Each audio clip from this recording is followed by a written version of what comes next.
In 1990, a teenage girl from Oregon vanished without a trace, leaving her mom and dad without answers for over 2 decades. But 22 years later, her father flips through an old-school yearbook of hers. And what he notices in that moment changes everything. The fog rolled in from the Pacific Ocean, blanketing the coastal town of Mornington, Oregon, in its customary morning shroud. Frank Sanders stood at the window of his daughter's bedroom, watching as the mist swirled around the lighthouse point in the distance. The scenic beauty of this small town, with its thick woods and dramatic cliffs overlooking the ocean, had always been a source of comfort for him, until 22 years ago, when his daughter vanished without a trace. Frank turned away from the window, his eyes scanning the untouched bedroom. Everything was exactly as Alicia had left it that spring day in 1990, a few weeks after her high school graduation. Posters still clung to the walls. Her desk remained organized with textbooks and notebooks, her closet still full of clothes that hadn't been worn in over 2 decades. "It's time," he whispered to himself, recalling the conversation he'd had with his wife Elaine the previous night. They had finally agreed that after 22 years, they needed to accept that Alicia was never coming back. Today was the day they would sort through her belongings, donate what could be useful to children in need, and move the rest to the attic. Frank opened the window to let in fresh air, immediately disturbing years of settled dust. He sneezed and wiped his eyes, then moved to the closet and began taking out Alicia's clothes. Each item brought back memories: her favorite blue sweater, the dress she wore to her junior prom, the faded jeans with patches she had sewn on herself. He worked methodically, placing items in different boxes, one for donation, one for storage, one for keepsakes. When he reached her school supplies, he hesitated. These represented his daughter's aspirations, her future that never came to be. She had been accepted to the University of Oregon, planning to study marine biology. As Frank sorted through textbooks and binders, he came across a book he didn't recognize: Alicia's high school yearbook. Surprisingly, he realized he had never looked through it before. In those painful days after her disappearance, neither he nor Elaine could bear to see Alicia's smiling face captured in those pages, frozen in time with classmates who had gone on to live their lives. Frank sat on the edge of the bed and opened the yearbook. The weight of it in his hands felt significant, like he was holding a piece of his daughter's life that had remained unexplored. He flipped through the glossy pages until he found Alicia's senior portrait. Her smile, so bright and hopeful, sent a familiar jab of pain through his heart. 22 years, he whispered, running his finger over her face. "I need to learn to keep you in my heart without this pain, sweetheart." His eyes drifted to the photo beside Alicia's, her best friend, Amy Davidson. Amy's face brought back memories of sleepovers, dinner at their table, the girls laughing and whispering secrets. Frank realized he hadn't heard anything about Amy in years. After Alicia disappeared, Amy had visited regularly for a few months, but eventually those visits stopped. Curious, Frank flipped to the section with individual student profiles. Each senior had a page with a short biography and personal quotes. He found Alicia's page and read her words, written when she had her whole life ahead of her. "Thanks to Mom and Dad for always believing in me, to my teachers who pushed me to do better, and to my best friend Amy. Don't forget to return my book, The Secret Garden, Illustrated Classic Edition. You old grandma, love you forever." Frank chuckled, the sound caught between sweetness and bitterness. The light-hearted jab at Amy was so typical of their friendship. He turned the page to find Amy's profile, reading about her dreams and aspirations. Her biography spoke about drive, following dreams, and standing up for yourself.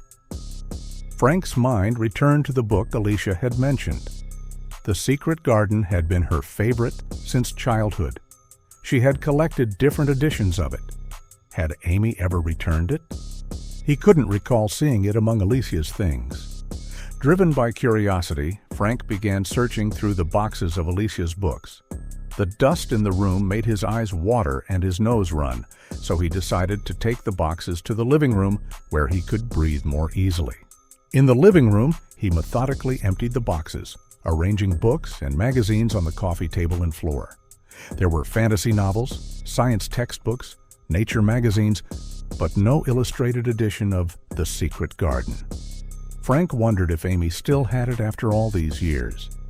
On a whim, he checked the back of the yearbook and found a section where students had written their contact information. Amy had scribbled her phone number with a note. "Call me anytime, BFF." Frank reached for his phone and dialed the number, not expecting it to still be in service after 22 years. As anticipated, the automated message informed him the number was no longer in use. Just then, the front door opened, and Elaine walked in carrying grocery bags from the farmer's market. She stopped abruptly, taking in the scene of books and magazines scattered across their living room. "Frank, what is all this?" Her voice was sharp with surprise and something deeper, pain. "I was just going through Alicia's things, like we planned," Frank explained, standing up. Elaine's face hardened. "We agreed to sort and store her things, not spread them all over the house. I thought we were finally moving forward, not dwelling in the past again." "I'm not dwelling, Elaine. I found her yearbook and was looking for something." What could possibly be so important? Elaine set her grocery bags on the kitchen counter, her movements stiff with anger. Frank showed her the yearbook, pointing to Alicia's note about the book. "She mentioned a book that Amy borrowed. I was curious if it was among her things." Elaine sighed heavily. "A book?" "Frank, it doesn't matter anymore. Alicia's books are just gathering dust. We shouldn't bother Amy with this. She's probably forgotten all about it too." "Do you know where Amy is now?" Frank asked, changing the subject slightly. "Yes, I see her sometimes when I'm in town." "She lives in a camper these days," Elaine replied, beginning to unpack her groceries. "I thought maybe I'd visit her," Frank said tentatively. "Not just for the book, of course. It's been so long since we've seen her, and she was like family once." Elaine stopped what she was doing and turned to face him directly. "Frank, I can't do that today. I don't have anything against Amy, but I'm not prepared to see her right now. Last night, we agreed to clean up and let go of hope. Going to see Amy today feels like the opposite of that." She gestured to the mess in the living room. "I'll stay here and clean this up, get things ready for the attic like we planned. If you want to go, that's your choice."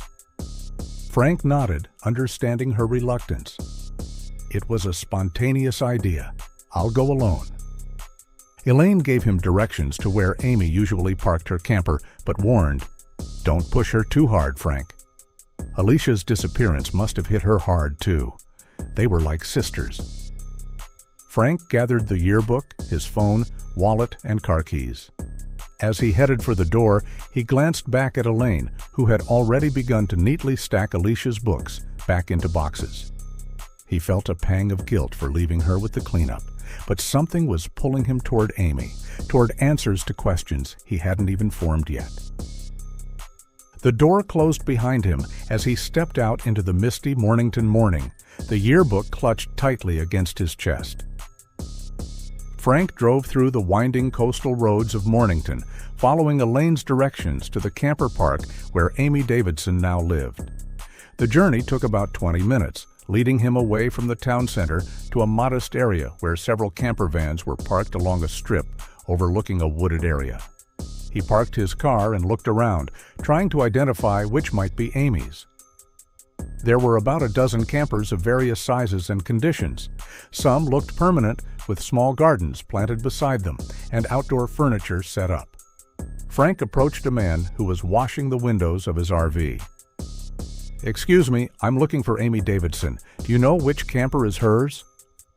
The man pointed toward a blue and white camper at the far end of the lot. "That's Amy's place. Nice lady. Keeps to herself mostly." Frank thanked him and walked over to the indicated camper.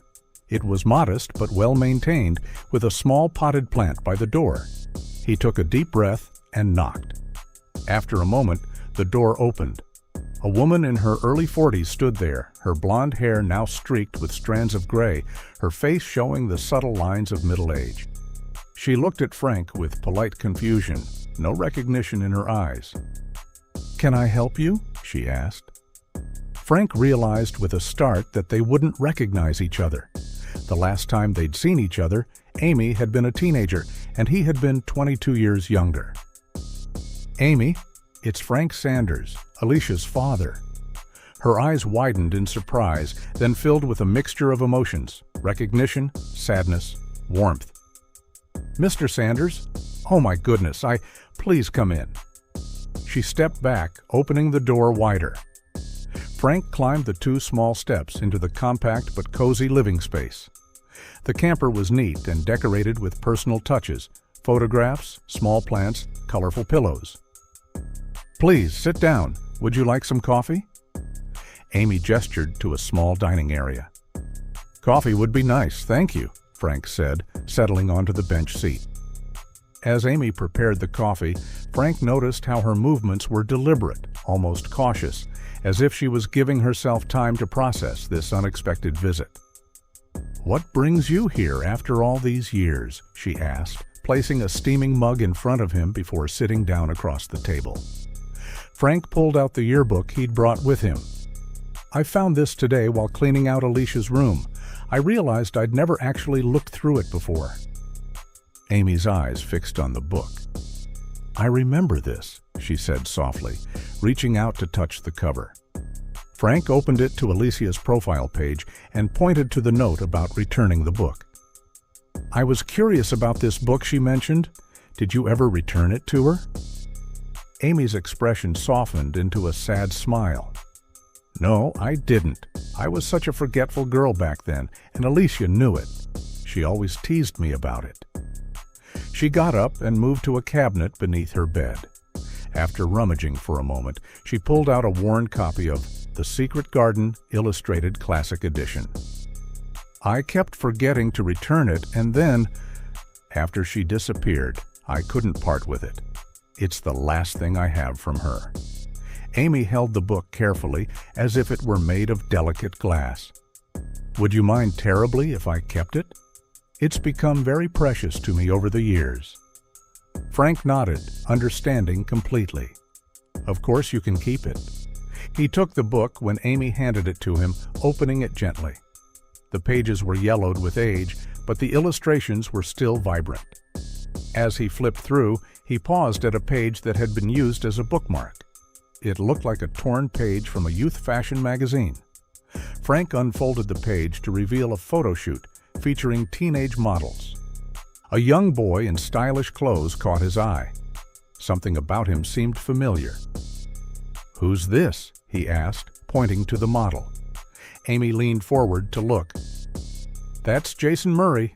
He was in our class." Frank turned back to the yearbook and found Jason's photo near Alicia's. "I remember now. He was quite talented to be modeling at that age." "He still models occasionally, from what I hear. He has his own fashion line now," Amy said. Frank looked up. "You know, Elaine once mentioned that you were dating Jason back then. I didn't pay much attention at the time." Amy's expression changed immediately. "That's not true at all. I never dated Jason. In fact, I never even liked him. He was actually close with Alicia for a while." This caught Frank by surprise. "Alicia? She and Elaine never mentioned anything about Jason to me." "It was during our junior year in grade 11, about a year before graduation," Amy explained. "Jason seemed to have a crush on Alicia for a few months, but it didn't last long. Once we realized what kind of person he really was, we both stayed away from him. Alicia never mentioned him again." Amy paused, seeming to recall something. "Actually, now that I think about it, I did see them talking a few times during senior year. They seemed close, which was strange because we'd agreed he was bad news. Alicia even asked me some odd questions about him." "What kind of questions?" Frank asked, his interest piqued. "She asked if I thought someone like Jason just needed help to change, if maybe he wasn't as bad as we thought. She even asked me to drive past his house once because she wanted to see where he lived. I thought it was weird at the time, but Alicia always had such a soft heart. She wanted to see the good in everyone. Frank frowned. Did the police know about this when they investigated her disappearance? Yes, I told them, Amy confirmed. They questioned everyone in our class, including Jason. But by that time, Alicia was dating Brandon Knox. He was their main suspect at first. Frank nodded. I remember Brandon. He used to come to the house to pick her up. We were suspicious of him too, but he had a solid alibi for when she disappeared. Do you know what happened to Brandon? Frank asked. Last I heard, he left town not long after Alicia vanished. The scrutiny was too much for him, I think. Frank's mind was racing. And Jason? What about him? I'm not sure about any relationship between them, Amy said. Alicia rarely showed any interest in him other than those few curious questions. Frank glanced once more at Jason's photo in the magazine. Why would Alicia have used his page as a bookmark? And the fact that she'd been close to him without either Frank or Elaine knowing? That felt important. He brought it up to Amy, and she said, It was from Alicia's favorite magazine. I hated him so much that Alicia tore out the page with his face on it. She just folded it and said there was nothing better for it than to be used as a bookmark. Frank thought for a moment, then nodded. Do you know where Jason is now? He asked. Amy picked up her phone and scrolled through some messages. Actually, our high school alumni group just had a reunion last weekend at Jason's house. I didn't go, but they shared his address in the group chat. She showed Frank the message. Would you mind sending me that address? Frank asked, pulling out his phone. They exchanged numbers, and Amy forwarded him the information. Do you think Jason might be involved somehow? Amy asked hesitantly. I don't know, Frank admitted. But I'd like the police to know about his relationship with Alicia, however brief it was. The fact that neither Elaine nor I knew about it makes me curious. When Alicia started dating Brandon, it was completely open and transparent. Frank stood up, thanking Amy for her time and the information. As he prepared to leave, Amy touched his arm. Please tell Elaine I said hello, she said, and thank you for letting me keep the book. It means more to me than you know. Frank nodded, the yearbook tucked under his arm as he stepped back out into the afternoon light, his mind filled with new questions about his daughter's life and her disappearance. Frank sat in his car, the yearbook resting on the passenger seat beside him. His mind was racing with the new information Amy had shared. The revelation that Alicia had been close to Jason Murray, however briefly, was unsettling, not because of Jason himself, but because Frank and Elaine had never known about it. He took out his phone and dialed Detective Ron Keller, the officer who had been assigned to Alicia's case all those years ago. Frank knew the detective had retired now, but still lived in town. The call went to voicemail, not surprising for a Sunday afternoon. Frank stared at his phone, then at the address Amy had sent him. He should go home to Elaine. He knew that. He had promised her they would close this chapter of their lives today. But something about what Amy had said, and the bookmark kept gnawing at him. Alicia's curiosity about Jason's home, her questions about whether he could change. Just a quick drive-by, he muttered to himself, starting the car. Just to see where it is. 20 minutes later, Frank found himself in one of Mornington's more affluent neighborhoods. Large houses with manicured lawns lined the quiet streets, a stark contrast to the modest home where he and Elaine had raised Alicia. He located Jason's address, a sprawling two-story house with a circular driveway and professional landscaping. The property was significantly larger than the surrounding homes, speaking to Jason's success since high school. Frank parked his car across the street at a distance, observing the house. The front gate was open, and as he watched, a man emerged from the front door, accompanied by a young woman. Even from this distance, Frank could recognize an older version of the boy from the yearbook, Jason Murray, now in his early 40s, still handsome, with the confidence of someone accustomed to success. Jason walked the woman to her car, kissed her cheek, and waved as she drove away. As he turned to go back inside, his gaze drifted across the street and landed on Frank's car. Frank realized too late that his car windows didn't have tinting, making him clearly visible. Jason's posture changed, becoming alert and suspicious. Frank decided there was no point in hiding now. He turned off the engine, got out of the car, and approached the gate. "Good afternoon," Frank called out, trying to sound casual. "Jason Murray, isn't it?" Jason didn't return the friendly greeting. "Who are you, and why are you watching my house?" he demanded, his tone instantly hostile. "Are you paparazzi? A reporter?" "I'm sorry, I didn't mean to intrude," Frank said, stopping at a respectful distance. "My name is Frank Sanders.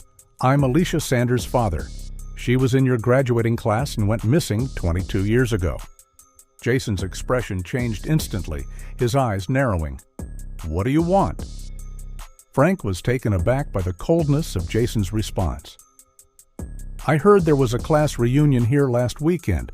I'm just trying to gather some information about my daughter. I was told you might have been close to her at one point." "Who told you that?" "Amy?" Jason's voice was sharp. "She didn't even come to the reunion." Frank tried to keep his tone calm. "I'm not looking for trouble, just some answers. It's been 22 years, and we still don't know what happened to Alicia." "Why are you asking me?" Jason replied defensively. "I was never even Alicia's boyfriend. I barely knew her and was never attracted to her.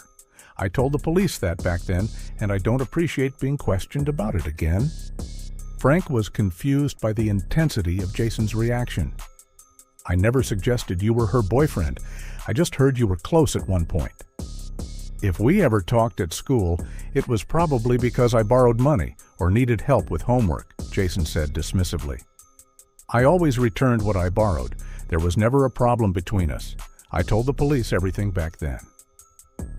Despite his casual words, Frank noticed how Jason's body language had become increasingly tense. He was shifting his weight from foot to foot, his eyes darting around as if checking whether anyone else was watching.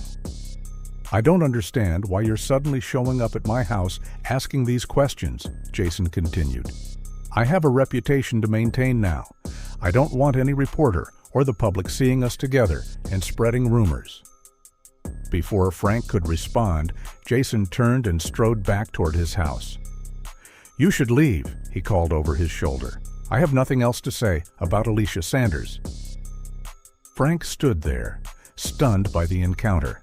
Jason's reaction seemed disproportionate to his simple questions. Why would a successful businessman be so defensive about a brief high school friendship from over 2 decades ago? As Jason disappeared inside his house, Frank slowly walked back to his car. His hands were shaking slightly as he gripped the steering wheel. He felt foolish and ashamed for coming here, for pushing when Elaine had asked him to let go. "What was I thinking?" he muttered to himself. "I promised Elaine we'd close this chapter today, not reopen old wounds." He started the car, casting one last glance at Jason's house before driving away. If Elaine knew he had come here instead of helping with the cleanup at home, she would be hurt and angry. Frank had allowed himself to be pulled back into the vortex of questions and possibilities that had consumed the first years after Alicia's disappearance. As he drove back toward town, Frank tried to convince himself to let it go. Jason's hostile reaction was probably nothing more than annoyance at having his Sunday afternoon interrupted by a reminder of a tragic event from his youth.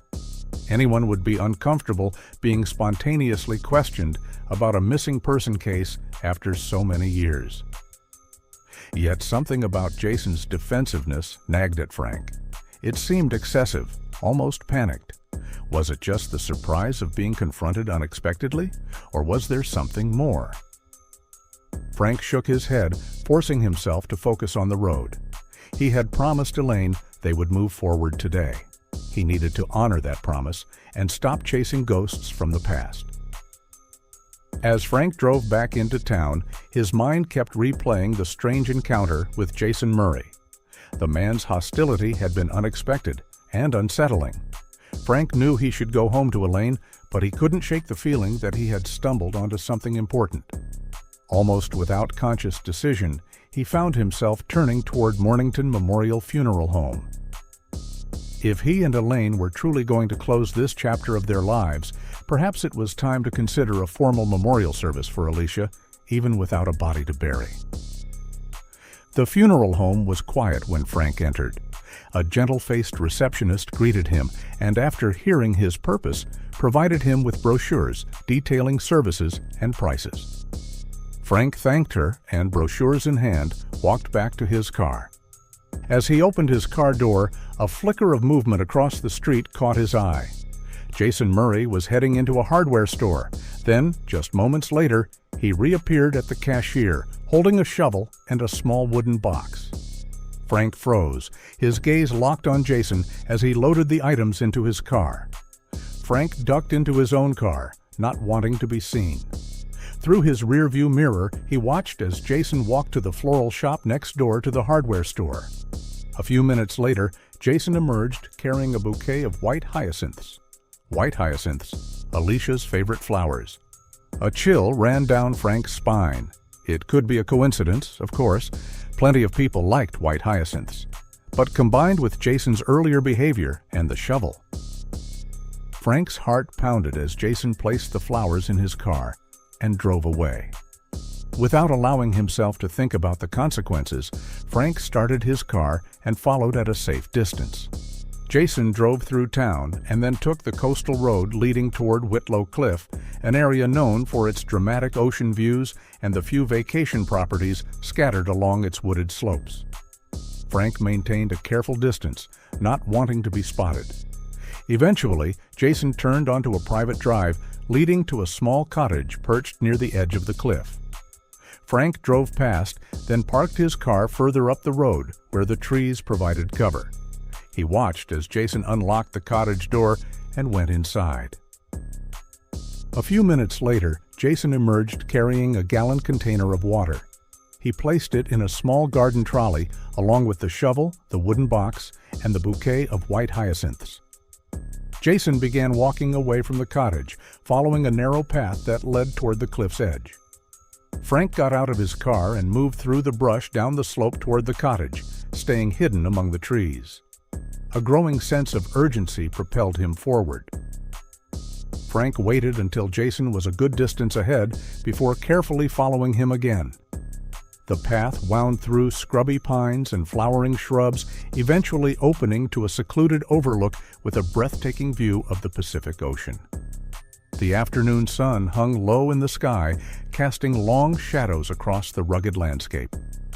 From behind a large rock formation, Frank observed as Jason selected a spot near the cliff's edge.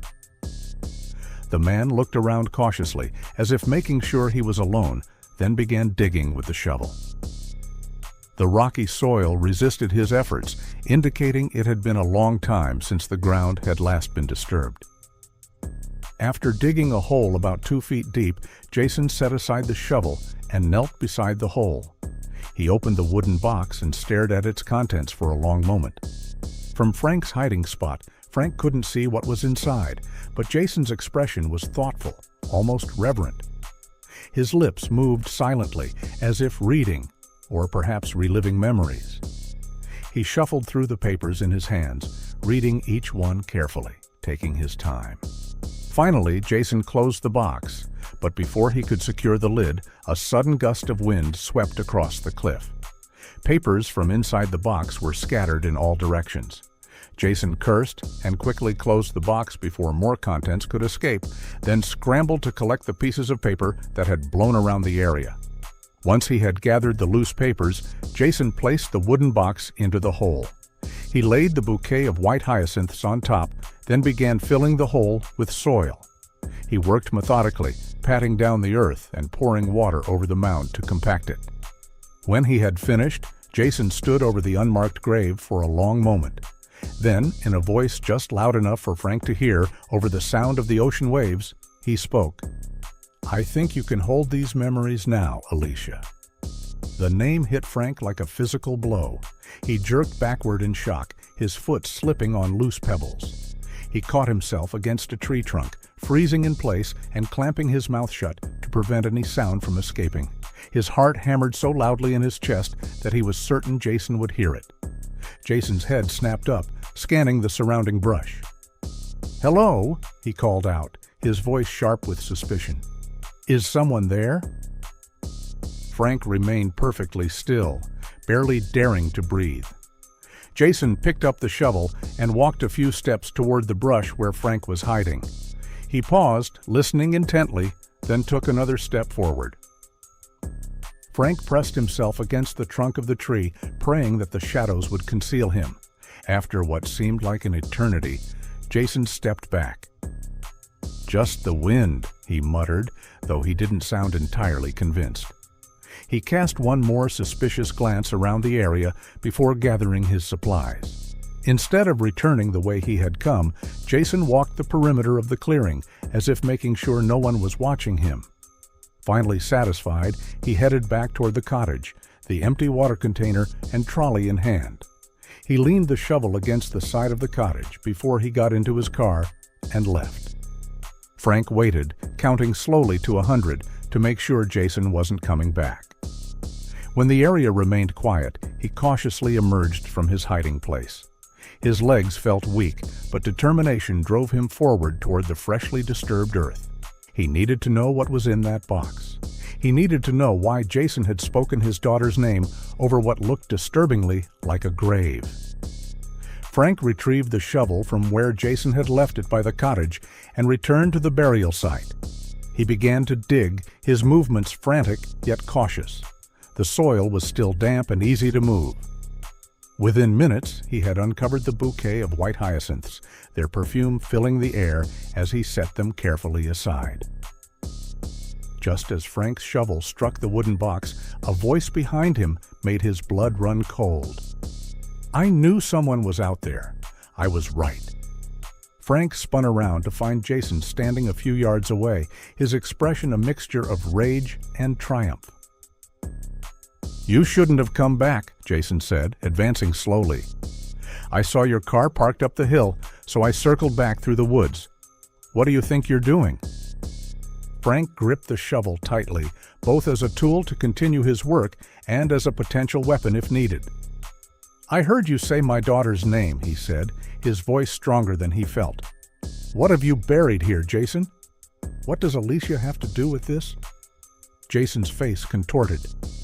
"You don't know what you're talking about. You shouldn't be here." Frank turned back to the partially excavated hole, determined to uncover the box. "I'm going to find out what's in there." "Stop!" Jason shouted, pulling out a gun. "Drop the shovel." Frank immediately raised his hands in the air, and Jason lunged forward, reaching for the shovel from Jason's hand. Frank swiftly pulled his phone from his pocket with his free hand. "I'm calling the police. They need to see this. Go ahead, shoot me if you want. I'll be with my daughter again, but I'm one button away from alerting them." With unexpected speed, Jason knocked the phone from Frank's hand, sending it sliding dangerously close to the cliff's edge. "No!" Frank shouted. He lunged forward, kicking the gun from Jason's hand and sending it tumbling over the cliff. Then he dove for the phone, his fingers closing around it, just in time before it slipped over the edge. Without hesitation, he pressed the SOS button, knowing it would alert emergency services and transmit his location. "Stop this, Jason," Frank pleaded, backing away from the increasingly unstable man. "The police are coming. Just tell me the truth. Alicia is dead. Nothing can be reversed now. Hiding the truth won't do anyone any good." "You don't understand," Jason shouted, his face flushed with emotion. "I still have my whole life ahead of me, my business, my reputation. I can't let this ruin everything." "Did you kill my daughter?" Frank asked directly, his voice breaking. "If you loved her, why would you hurt her? She was my only child." Jason's expression contorted. "I never knew what I felt for her," he admitted, his voice strained. "She should have taken care of herself better, stayed away from me. And if you had loved your daughter, you would have protected her better." "What are you saying?" Frank asked, horrified. "You don't understand. You never knew her like I did," Jason said, his words tumbling out faster now. He gripped the shovel tightly, knuckles white. You didn't see the way she looked at me. She kept coming back, over and over. Then why didn't you say anything when she went missing? Frank demanded. Why bury all this out here like a grave? She betrayed me in the end, Jason spat, his eyes wild with an emotion Frank couldn't name. With a sudden movement, Jason lunged forward again, this time knocking Frank off balance with the shovel and seizing him by the throat. Frank, older and less physically strong, couldn't break free from Jason's grip. He gasped for air as the younger man's fingers tightened around his neck. Just as spots began to dance in front of Frank's eyes, the distant wail of police sirens cut through the air. Jason's grip loosened slightly as he looked toward the sound in panic. Multiple police cars raced up the private drive, their sirens piercing the coastal quiet. Frank gasped for air as Jason's grip on his throat loosened in surprise. Within moments, officers surrounded them, weapons drawn. Let him go and step back with your hands where we can see them, an officer commanded. Jason released Frank and slowly raised his hands, and the shovel dropped to the ground. Two officers immediately moved in, securing Jason's wrists with handcuffs while reciting his rights. Frank slumped to the ground, coughing and massaging his throat. Are you all right, sir? A female officer helped Frank to his feet. Yes, Frank managed, his voice raspy. Thank you. As the officers led Jason to a police car, Frank pointed toward the freshly disturbed earth. There, he just buried something there. He mentioned my daughter's name, Alicia Sanders. She disappeared 22 years ago. The officer's expression became serious. Sanders? I remember that case. Let me get Detective Ramirez over here. While a few officers moved to secure the scene, Detective Ramirez approached Frank and handed him back his phone. Mr. Sanders, I'm Detective Ramirez. Can you tell me what happened here? Frank explained everything, finding the yearbook, visiting Amy, his strange encounter with Jason at his home, and how he had followed Jason to this cliff. I know I shouldn't have followed him, Frank admitted. But when I saw him buy a shovel and white hyacinths, Alicia's favorite flowers, something just didn't feel right. Detective Ramirez nodded. You said he buried something here? Frank pointed to the fresh mound of earth. He buried a wooden box in the flowers. Before that, the wind blew some papers out of the box, and he gathered them up. And he said something about Alicia, holding these memories now. The detective motioned to a forensic team that had arrived. Let's see what we've got. As the forensic team carefully excavated the site, Frank watched with growing apprehension. The first item they uncovered was the bouquet of white hyacinths, still fresh and pristine. Beneath it lay the wooden box. The lead forensic technician opened the box carefully, revealing its contents to Detective Ramirez. Inside was a stack of papers, handwritten notes, photos, and what appeared to be printed text messages, all slightly yellowed with age. There was also a small, handmade wool doll that looked like the kind children make in craft classes. Jason just buried this, Frank explained, but he said Alicia could have it now, which means he's been keeping these things at his home all this time. Detective Ramirez put on gloves and began examining the contents of the box. The first items were printouts of text messages between Jason and Alicia, dating back to their high school days. As the detective read through them, her expression grew increasingly troubled. Mr. Sanders, these messages suggest that Jason and Alicia had a secret relationship during high school, she said gently. It appears it was complicated. Frank moved closer to see. The messages revealed a relationship neither he nor Elaine had known about. According to the texts, Jason and Alicia had gone out with a group of friends once, with Jason specifically asking Alicia not to bring Amy. At one point during that outing, Jason had kissed Alicia without her consent. The messages showed Alicia's initial upset, followed by a gradual shift. She seemed drawn to Jason despite her misgivings, convinced that he just needed someone to love him and believe in him. Alicia repeatedly told Jason she believed he could change and become a better person, but Jason's responses were manipulative, using her affection without ever committing to her. This went on for nearly a year, Detective Ramirez noted, flipping through more messages. Then Alicia tried to end things. The later messages showed Alicia's growing frustration with the toxic relationship. When she finally broke things off and started dating Brandon Knox openly, Jason's messages became increasingly desperate, then angry. Among the photos in the box were several that made Frank turn away in horror. Explicit pictures of Alicia, taken while she appeared to be restrained.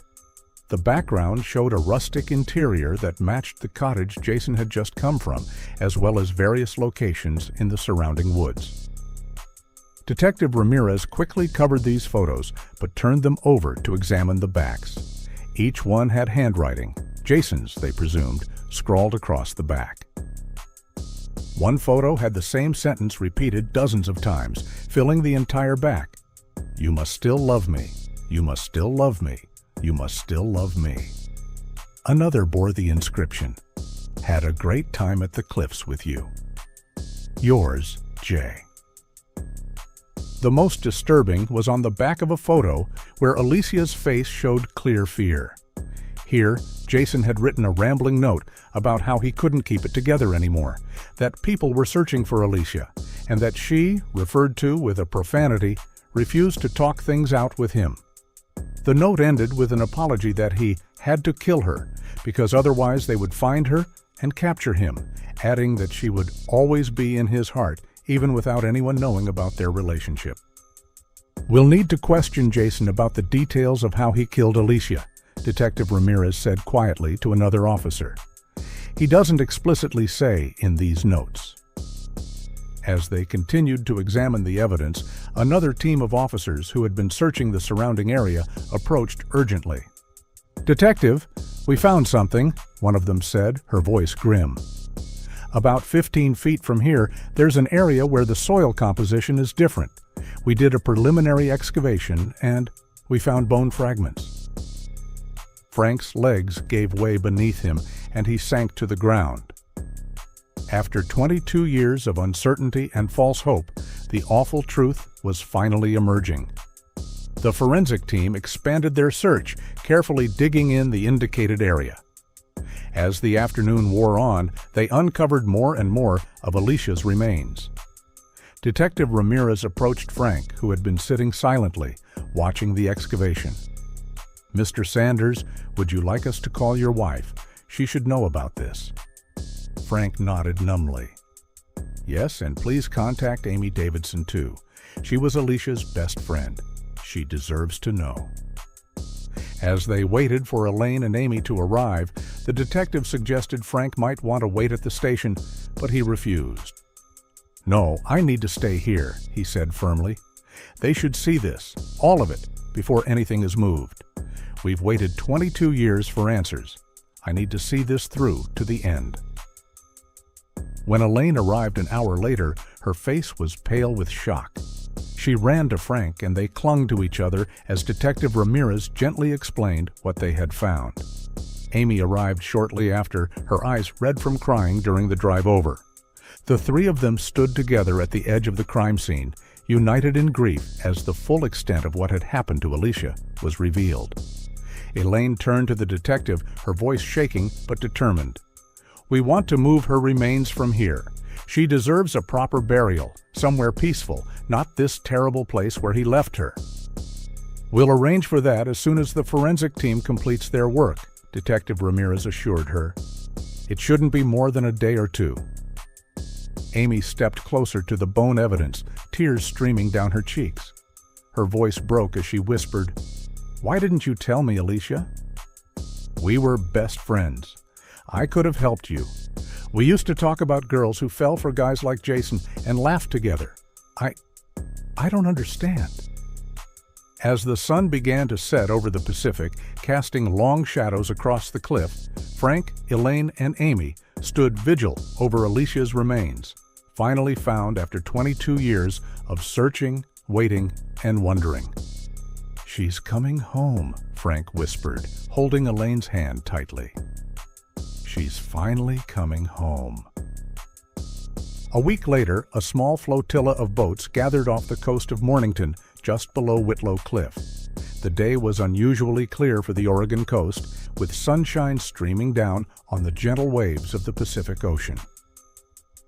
In the lead boat were Frank and Elaine Sanders, along with Amy Davidson, Detective Ron Keller, who had come out of retirement to offer his support, and Detective Ramirez, who had overseen the final resolution of Alicia's case. In the boats that followed were Alicia's former classmates, teachers, and the principal from Mornington High School. The news of Jason Murray's arrest and the discovery of Alicia's remains had spread quickly through the small coastal town, shaking a community that had never fully recovered from her disappearance 22 years earlier. Frank stood at the bow of the boat, a small urn in his hands. After careful consideration, he and Elaine had decided against a traditional cemetery burial. Instead, they chose to release Alicia's ashes into the ocean, freeing her spirit from the place where she had been confined for so long. Today, we gather to finally say goodbye to Alicia Sanders, the minister began. For 22 years, her family and friends have carried the weight of her absence, the pain of not knowing.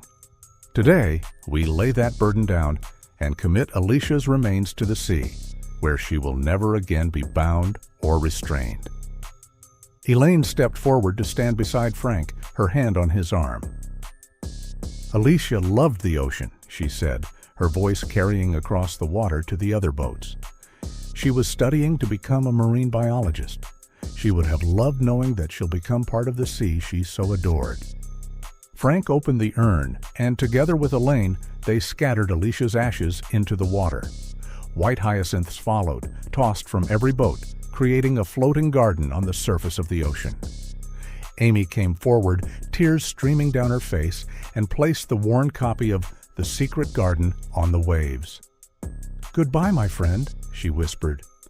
"I'm sorry I never returned your book." After the ceremony, as the boats made their way back to shore, Detective Ramirez approached the Sanders with an update on the case. "Jason has confessed," she told them quietly. "He's given us the full story of what happened." According to Jason's confession, he had kept Alicia captive in the vacation cottage for several days after abducting her. He had been obsessed with her since their brief relationship and couldn't accept that she had moved on with Brandon Knox. He said he promised to make their relationship official if she would just break up with Brandon and tell everyone she had gone on a solo trip to celebrate graduation, Detective Ramirez explained. But Alicia refused. She told him that after years of trying to love him and believing he could change, she had finally realized he was broken beyond repair. The detective continued, her voice gentle but factual. Jason said her words hurt him deeply, and they got into a physical altercation when Alicia tried to escape. They struggled at the cliff's edge, and according to Jason, Alicia nearly managed to push him off. In his rage, he overpowered her and struck her multiple times with rocks. When he realized she was dead, he panicked and buried her body instead of calling for help. Amy wiped away fresh tears. "I remember when Alicia started asking me about Jason, wondering if he could change. I never understood why she was so interested in him when I knew how much she disliked him. I had no idea they were secretly involved." She turned to Frank and Elaine. "I'm so sorry. If I had known, maybe I could have warned her, protected her somehow." "None of this is your fault, Amy," Elaine said firmly. "Jason was manipulative and dangerous. Alicia believed she could help him, and he took advantage of her compassion." Ron Keller, the retired detective who had spent years searching for Alicia, shook his head sadly. Since Alicia never publicly dated him and Jason had no prior record, we focused our investigation elsewhere. Brandon Knox was our main suspect at first, given that he was her known boyfriend at the time. Jason must have just continued with his life, and no one ever looked his way again. As the boats docked, Frank gazed back toward the ocean, where the white hyacinths were still visible, bobbing on the waves. 22 years of uncertainty had finally ended. The pain wasn't gone. It would never truly be gone, but there was a sense of completion, of closure. That evening, Frank and Elaine sat on their back porch, watching the sunset. Elaine had placed a framed photo of Alicia on the small table between them. Not the formal senior portrait from the yearbook, but a candid shot of her laughing on the beach, hair wild in the wind, face alive with joy. "I think we can finally move forward now," Elaine said softly, reaching for Frank's hand. "Not by forgetting her, but by remembering her as she truly was. Vibrant, loving, full of compassion." Frank squeezed her hand. "She was so much like you, you know. That desire to see the good in people, to help them be better." "And she had your stubbornness," Elaine replied with a sad smile.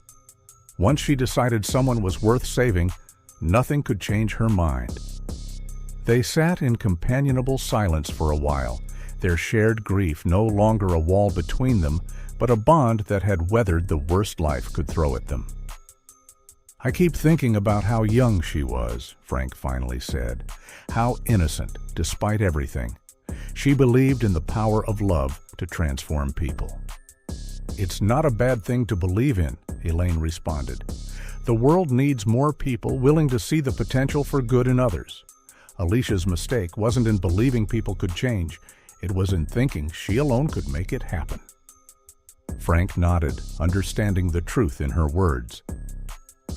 "I just wish she had told us about Jason. Maybe we could have helped her see the danger." "We'll never know," Elaine said gently. "But I think, wherever she is now, she knows how much we loved her. And she knows we never stopped looking for her." As darkness fell over Mornington, stars began to appear in the clear night sky. Frank thought about the journey that had begun a week ago when he found that yearbook, how a simple note about a borrowed book had led to answers they had sought for 22 years. The mystery of Alicia's disappearance was solved, but the deeper mystery of how to live with loss remained. Yet for the first time in decades, Frank felt a sense of peace. Alicia had been found. She was no longer lost in the unknown, but part of the sea she had loved, free and unconfined. Frank and Elaine would continue to live, to remember, and perhaps, finally, to heal.